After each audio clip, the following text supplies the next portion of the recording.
Picture this: ancient towering redwoods, their branches reaching for the sky. The ocean, waves crashing against a rocky shore, and then scenes of polluted rivers, sprawling landfills, the last few members of an endangered species clinging to survival. We stand at a crossroads. This is the Anthropocene, the age where the impact of humanity has become an overwhelming force shaping the very planet we call home. For centuries, much of Western thought has painted a picture of humans as separate from and superior to the natural world. Think back to the philosopher Descartes, with his sharp division between mind and matter.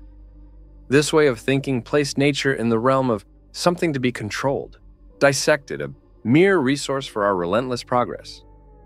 But as the climate unravels, as species vanish at a terrifying rate, it's clear this way of thinking is a trap.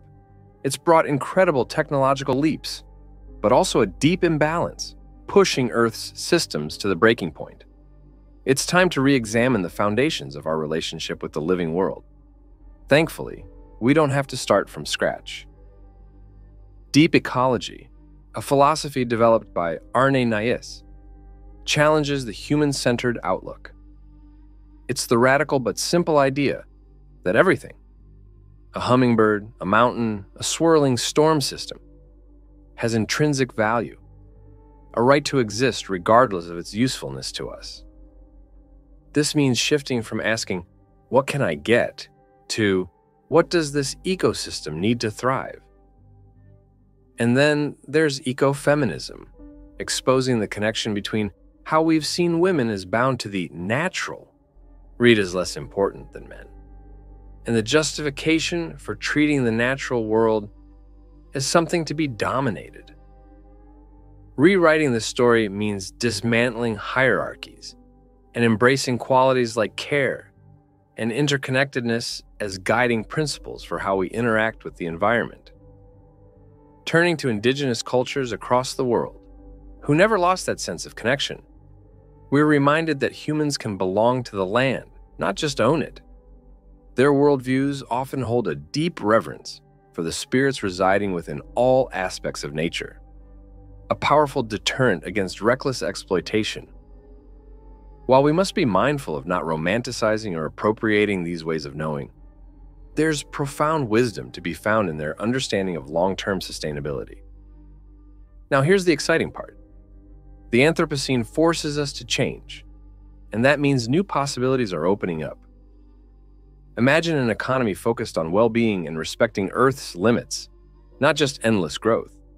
Or cities reimagined as vibrant ecosystems with walkable neighborhoods, community gardens, and nature threaded into the urban fabric.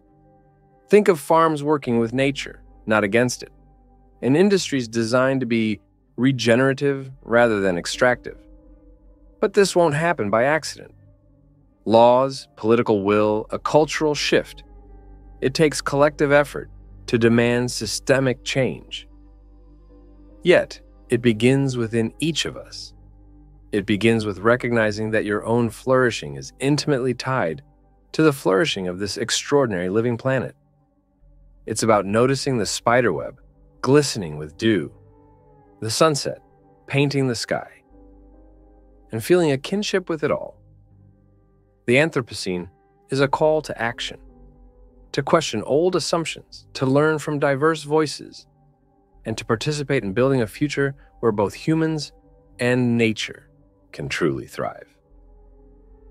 If you want to learn more, click on the link in the description to get our book, A Philosophy for the End of Nature, Rethinking Humanity in the Anthropocene.